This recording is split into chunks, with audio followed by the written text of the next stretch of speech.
Assalamualaikum warahmatullahi wabarakatuh. Halo semuanya, selamat datang di Edukasi Channel.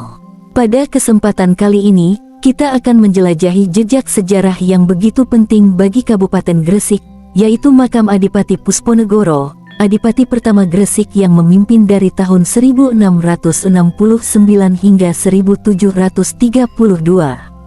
Kompleks makam ini tidak hanya menjadi saksi bisu sejarah kejayaan masa lampau, tetapi juga menjadi salah satu destinasi wisata religi yang penuh makna. Yuk, ikuti perjalanan kami menyusuri warisan sejarah dan spiritualitas yang ada di tempat ini. Jangan lupa like dan subscribe untuk mendukung channel ini. Di balik keheningan kota Gresik, tersimpan jejak sejarah yang abadi. Sebuah tempat yang menjadi saksi kejayaan masa lampau, makam kuno Adipati Pusponegoro. Beliau adalah Adipati pertama Gresik, seorang pemimpin yang memulai perjalanan panjang pemerintahan di tanah ini sejak tahun 1669. Lebih dari sekadar makam, kompleks ini adalah warisan budaya dan spiritual, sebuah simbol kebesaran yang menghubungkan masa lalu dengan masa kini. Mari kita telusuri lebih dalam kisah dan keindahan arsitektur kompleks makam Adipati Pusponegoro, tempat yang penuh makna dan sejarah. Kiai Tumenggung Pusponegoro adalah tokoh penting dalam sejarah Gresik, karena beliau merupakan bupati pertama yang menjabat dari tahun 1669 hingga 1732 Masehi. Keberadaan makam beliau di Kompleks Makam Gapuro Sukolilo, yang kini lebih dikenal sebagai Kompleks Makam Pusponegoro, menjadi bukti nyata warisan sejarah dan budaya Gresik. Kompleks makam ini tidak hanya menjadi tempat peristirahatan terakhir Kiai Tumenggung Pusponegoro, tetapi juga bagi tokoh-tokoh penting lain seperti Tumenggung Arionegoro, Kiai Tumenggung Jojodirejo, dan Kiai Tumenggung Suronegoro, bersama kerabat lainnya. Kompleks ini memiliki 3 pintu masuk utama yang dikenal sebagai Paduraksa I Timur, Paduraksa II Tabir Timur, dan Paduraksa Utama, yang memimpin ke makam utama. Bangunan cungkup makam memiliki ciri khas arsitektur kuno, dengan dinding tebal dan pintu masuk rendah yang mengharuskan pengunjung membungkuk sebagai tanda penghormatan. Makam Kiai Tumenggung Pusponegoro sendiri terbuat dari batu andesit, dengan nisan berukir dari batu putih yang memiliki inskripsi, meski kini sebagian mulai memudar seiring waktu.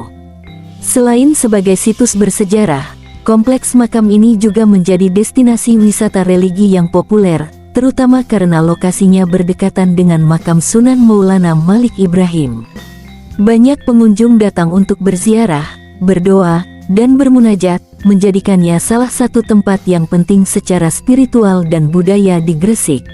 Makam Tumenggung Pusponegoro dikelilingi oleh banyak kuburan yang meskipun tidak setinggi dan seunik yang berada di makam raja-raja Jawa, namun di sini banyak terdapat kubur batu dengan pahatan halus.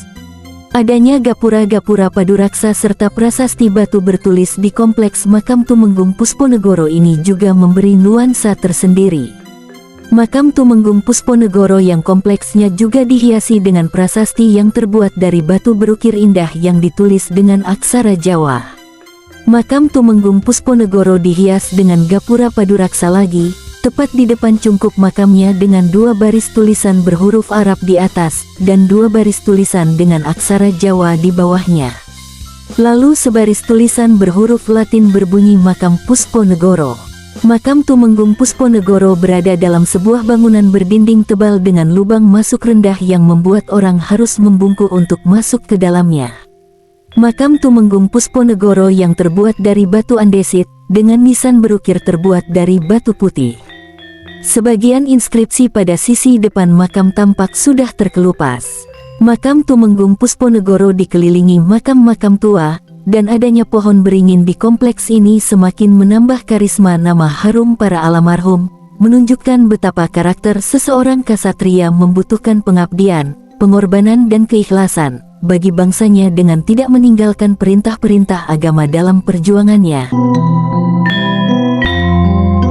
Selanjutnya Kiai Tumenggung Pusponegoro digantikan oleh putra tertua yaitu Kiai Ngabe Jayanegara pada tahun 1696 dengan nama gelar Kiai Tumenggung Jayoyonegoro.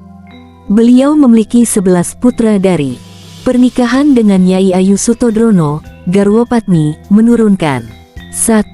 Nyai Ajeng Adiretno, 2. Kiai Suronegoro, 3.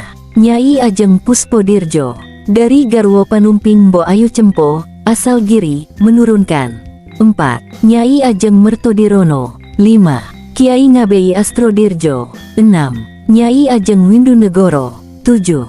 Nyai Ajeng Madunten, dari garwa Panumping yang lain, menurunkan 8. Kiai Ngabei Joyodirona, 9. Nyai Ajeng Sutanegoro, 10. Kiai Ngabei Joyobroto, 11. Kiai Ngabei Joyorejo. Makam Kiai Tumenggung Pusponegoro bukan hanya menjadi tempat peristirahatan terakhir seorang pemimpin besar, tetapi juga menjadi saksi bisu sejarah panjang Gresik. Warisan ini mengingatkan kita akan pentingnya menghormati masa lalu, belajar dari perjalanan tokoh-tokoh terdahulu, dan menjaga nilai-nilai budaya serta spiritual yang telah diwariskan. Terima kasih telah menyaksikan video ini.